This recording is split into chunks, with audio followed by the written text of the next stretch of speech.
Sinovac COVID vaccine stops production, but city still has stocks. Parade to celebrate the Year of the Dragon on February 10th. Spain makes wearing masks mandatory in some places as COVID cases rise.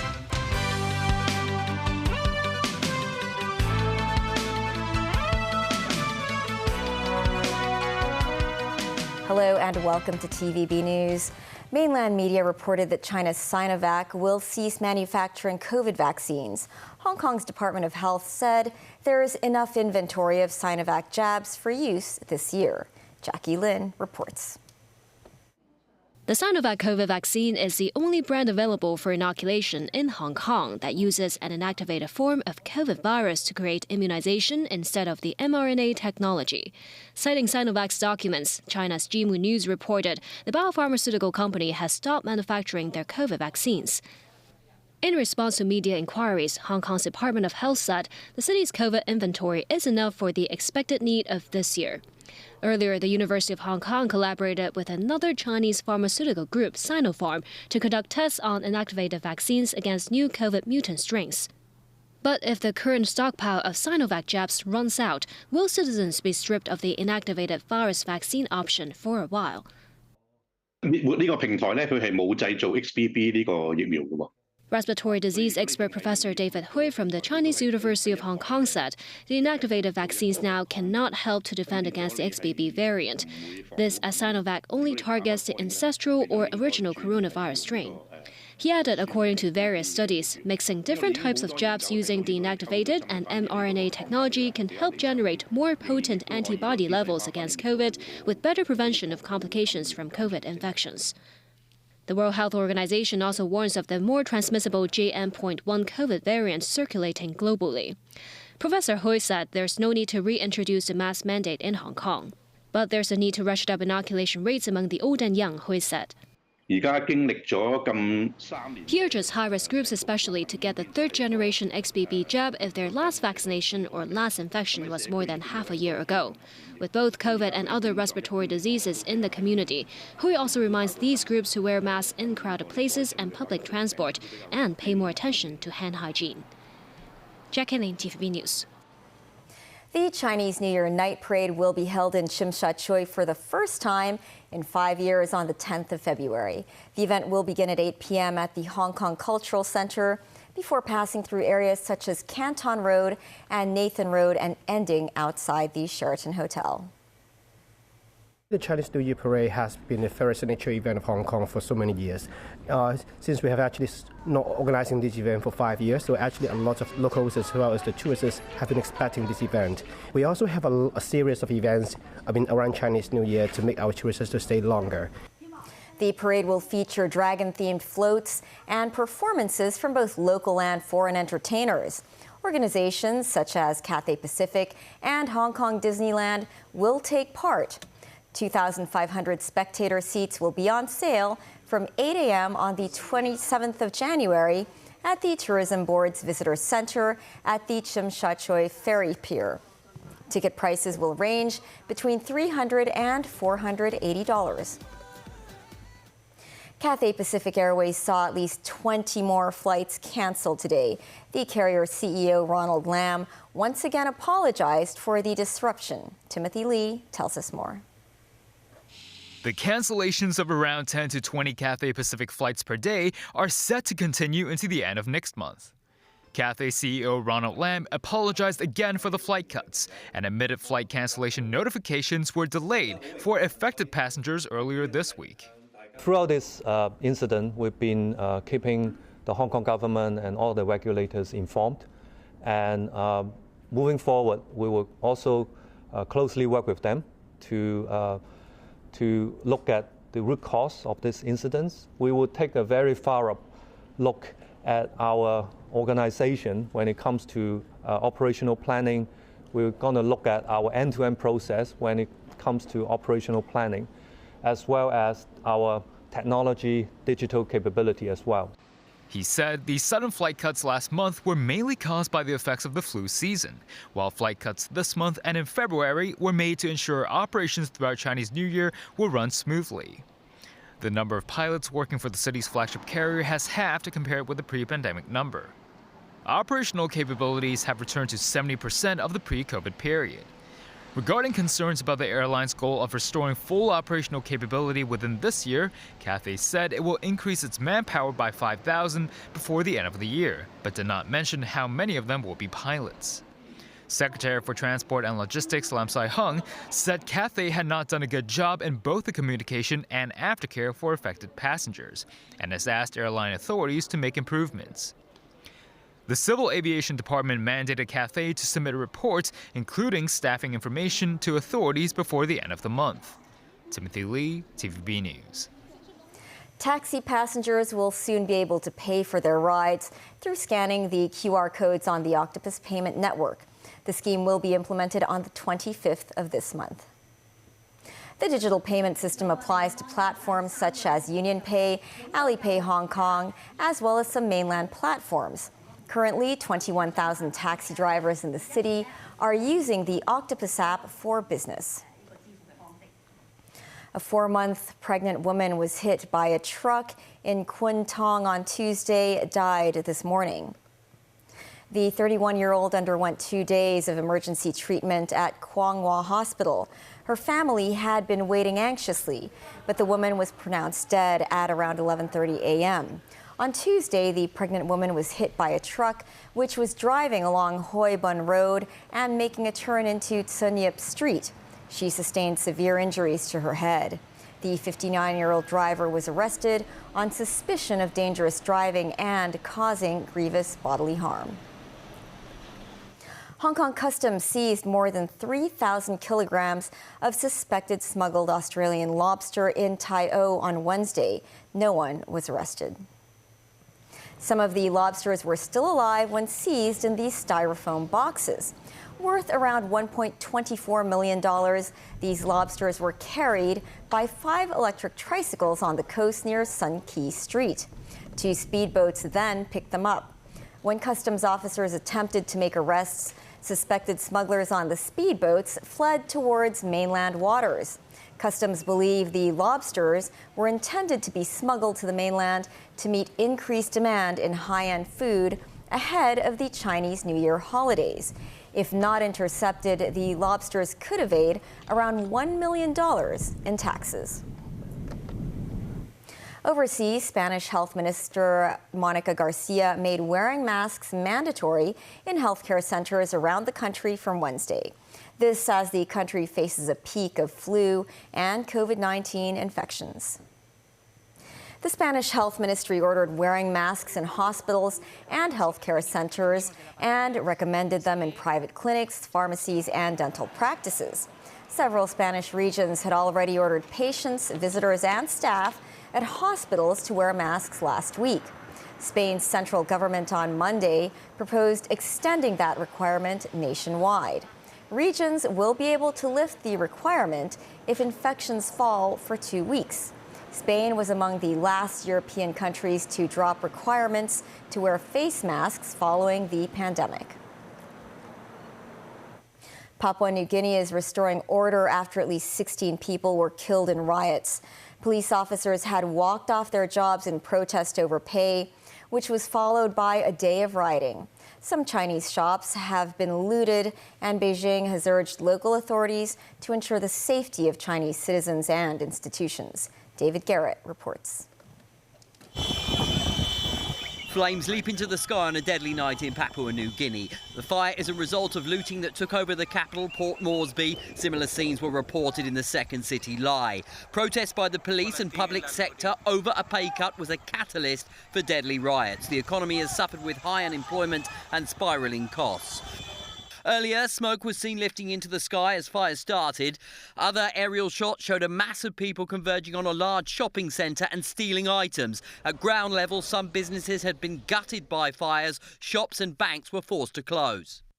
In 48 years of independence, I can't recall in my lifetime seeing this level of devastation in a single day event. It's just senseless, it's unacceptable, and, you know, we just need to have a really good hard look at ourselves. Police went on strike on Wednesday morning after discovering a reduction in their salary. Officials blame this on an administrative glitch. The country's leader denounced the unrest that followed. I encourage all our citizens to step out today and give respect to your country one more time. The Prime Minister was quick to condemn the police and other civil servants for going on strike in the first place. Their protests were peaceful. Ill discipline in police force will not be tolerated. Ill discipline in defence will not be tolerated. You can have one moment in the sunlight, but these moments will not last forever. As the clean-up begins, the Foreign Ministry says 2 Chinese nationals were slightly injured in the violence. With 10 million people, Papua New Guinea is the most populous South Pacific nation after Australia. Their government is watching out for the 10,000 Australians there.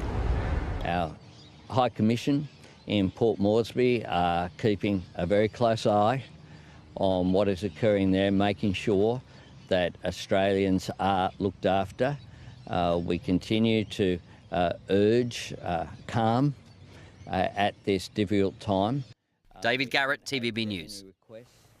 President Xi Jinping and the President of Finland, Sauli Niinisto, held a meeting via video link on Wednesday. They pledged to further enhance mutually beneficial cooperation. Daniel Rell tells us more. During their video link talks on Wednesday, President Xi Jinping noted that Finland was one of the first Western countries to establish diplomatic relations with the People's Republic of China and has long adhered to a friendly policy towards Beijing. Xi said he appreciates Finnish President Sauli Niinisto's commitment to promoting pragmatic cooperation and friendly exchanges between Finland and China. Xi said cooperation between the two countries has continued to deepen in fields such as forest industry, agriculture and food products, information and telecommunications, energy and environmental protection, science and technology, education and winter sports. Xi stated China is willing to work with Finland to jointly advocate multilateralism, safeguard free trade and make positive contributions to maintaining world peace and stability. Niinisto praised achievements China has made in development and the continuous improvement of living standards of the Chinese people. He said Finland is willing to work with China to further strengthen mutually beneficial cooperation and continuously promote new development in Finland-China and EU-China relations. That's in addition to stepping up exchanges with China on international and regional affairs and jointly respond to global challenges. Dan Rowell, TV News. Still ahead, China announces new measures to help incoming travelers. South Africa takes Israel to international court over Gaza war. CEO of Boeing admits fault after door comes off Boeing plane over America.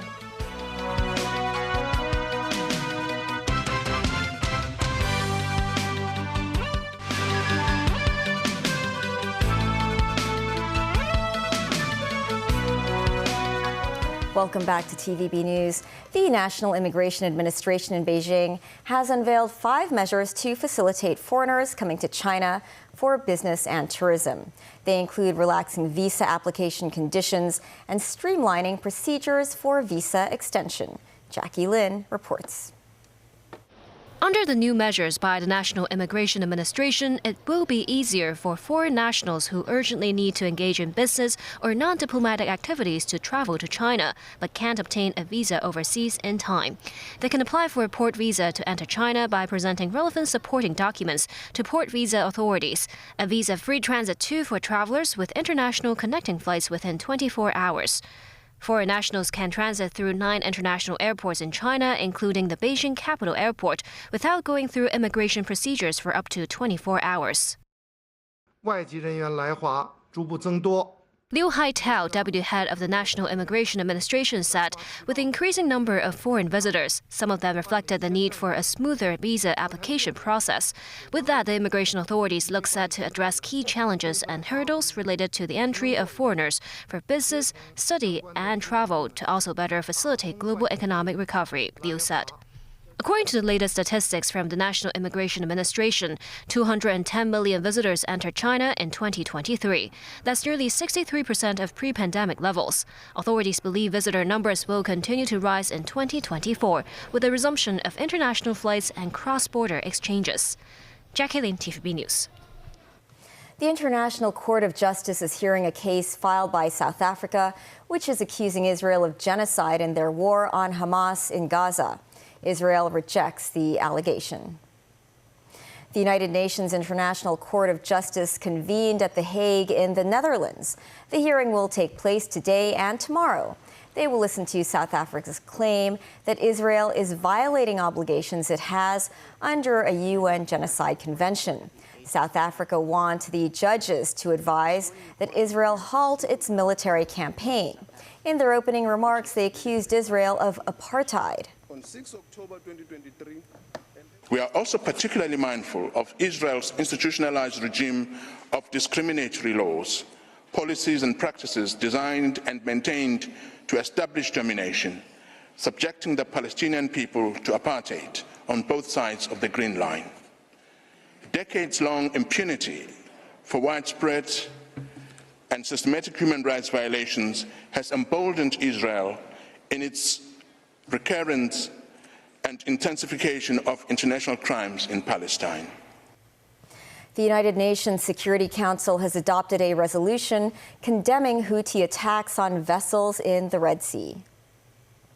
It says the Houthis must stop attacks on all types of ships. The resolution demands the release of the Galaxy Leader vehicle carrier and its crew, which were hijacked 2 months ago. China, Russia, Algeria, and Mozambique abstained. The resolution was adopted with 11 votes in favor.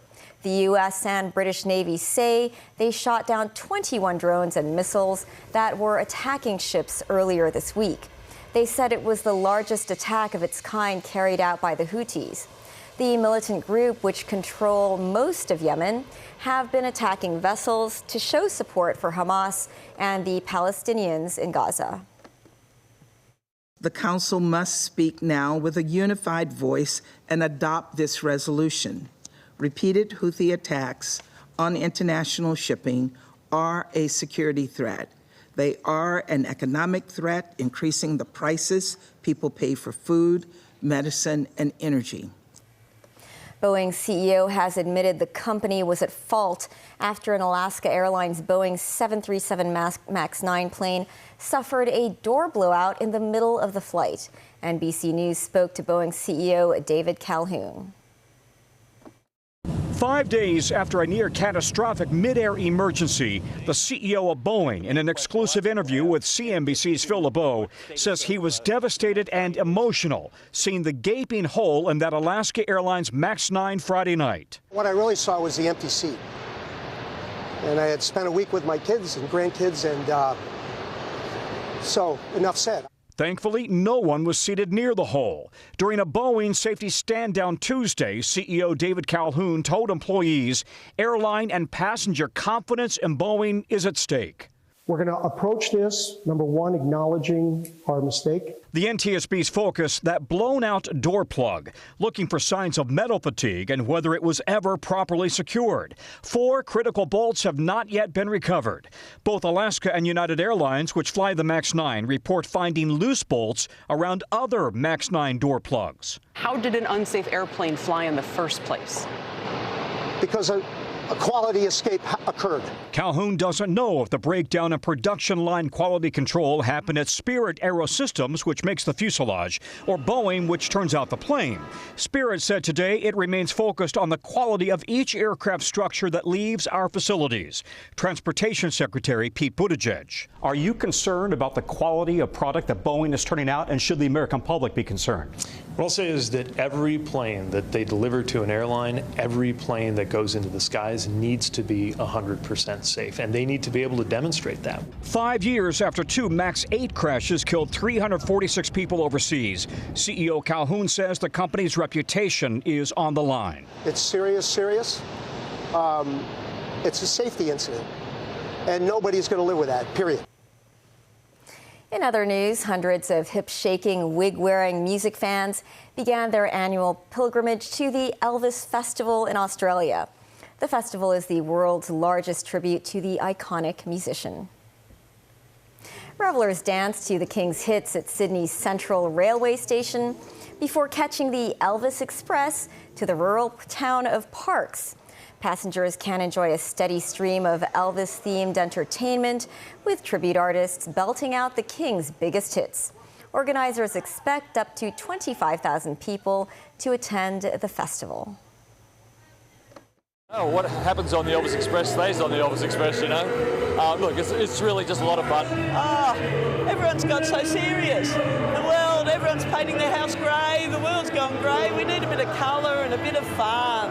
And just, you know, get out there and have a laugh, I say. That is the news. Thanks for watching. Bye for now.